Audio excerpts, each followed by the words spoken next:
What do female engineers wear to work?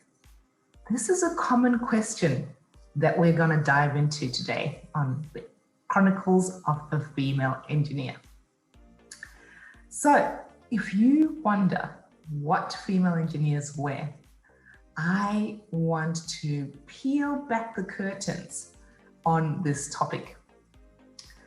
I also would probably hazard a guess that it's not as exciting as you think. Female engineers, if they are based on an industrial site, on a construction site, in an area where it is deemed hazardous, they are likely to have to wear protective equipment, or maybe high visibility equipment. So this is your yellow, blue, green, orange, with stripes that are visible at night that allow for high visibility. Also, recently, there are some pink ones that are now available for women as well. So typically, you will have to wear something high vis, and you then also wear some jeans with it, or some pants that are issued by your work. If you are again in an industrial or heavy industry zone, you will likely have to wear steel cap boots. Now, thankfully, things are moving in the steel caps boots arena. Historically, there wasn't much variety in this space. There wasn't even female sizes in boots.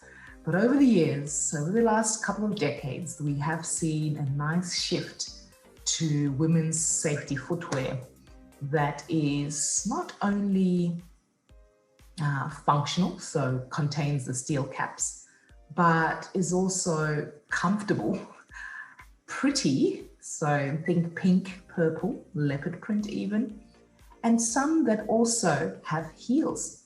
Because let's face it, sometimes you may be perhaps like an industrial engineer who works mostly in the office or has to go to the workshop now and then to inspect maybe some new bearings or new valves or new equipment that has been delivered to the workshop. And so you're not necessarily in and amongst it. So you just need a shoe that has a steel cap in it and that looks good with your jeans. And I think that is really the question that is present when women are asking themselves the question, what can we wear to work? Now, secondly, if you are based in an office and you do not have to wear high visibility equipment you can go for gold. Dress up according to your personality. Be authentically you. I encourage you to be bold. If you love wearing makeup, go ahead. If you like to get your nails painted, go ahead. If you like a bold lipstick, why not? If you like some colors in your hair, like I am actually guilty. I have dimmed down my hairstyles in the past because I thought, is that too girlish, or is that a bit too much, or but I am choosing to challenge this notion now. And I believe that women should wear what they feel comfortable in, what is professional and suitable in the work according to whatever the specific guidelines may be. And that's it. Yes, men may have a smaller array of options. They've got their short sleeve shirt, their long sleeve shirt, and their jeans and their pants.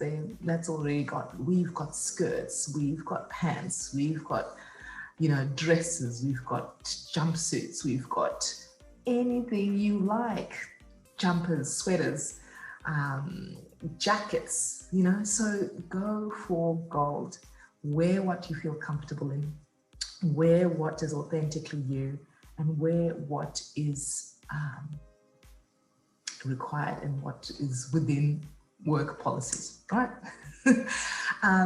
Another aspect that I want to also highlight that many women ask about is about their actual PPE when it isn't fitting very well or when it isn't very comfortable. What should they do? Now, I will tell you that I was in a similar boat. I had a jacket that I had to wear for winter. I was in a very cold little town, and winter was very harsh. And I had to wear a jacket, but there were no women's jackets. So I had to have a small men's jacket. I was a small girl then, and this jacket I was drowning in it essentially. It came past my hands, my wrists, so it would hang down, and I was like a little drowning in it. So you wouldn't want me to be trying to access anything. I had to continually try and pull it up. So really nowadays, we've got to challenge this. I highly recommend that people speak to their manager. Speak to your line manager and say, hey, look, this PPE actually doesn't fit. Is there anything else that we've got in our catalog? So, question it. Maybe there's some additional stocks in the store. Maybe they've got a place where they can order stuff. That's the first bit. Ask the question. Secondly, if they say, hey, look, no, this is all that we've got, we'll say, is there, am I able to purchase my own and get reimbursed by the company? Because really, it's not good enough anymore. If you have to wear some equipment, if you have to wear gloves, which are meant to help keep you safe, and you can't even, your dexterity is reduced because of it, that is just not ideal. So you want to be in a position to speak to your manager, outsource what you can and seek the company to reimburse, or, just go ahead and find it, because you want to be comfortable. You want to be, you spend quite a few hours of your day in this equipment. So you want to be in a position to get comfortable, seek that guidance, and seek an opportunity to find things that fit. Now, we do need to be flagging it as an issue so that companies can improve in providing an inclusive environment, inclusive PPE, and inclusive options for all employees. I know 2021 has been a powerhouse in the Choose to Challenge theme that came with International Women's Day. And I empower you all, and I invite you to continue to challenge. Don't let it be just a one-day affair. Continue to challenge in your workplaces, in your teams, in your groups. Ask yourself, would you be proud of your silence?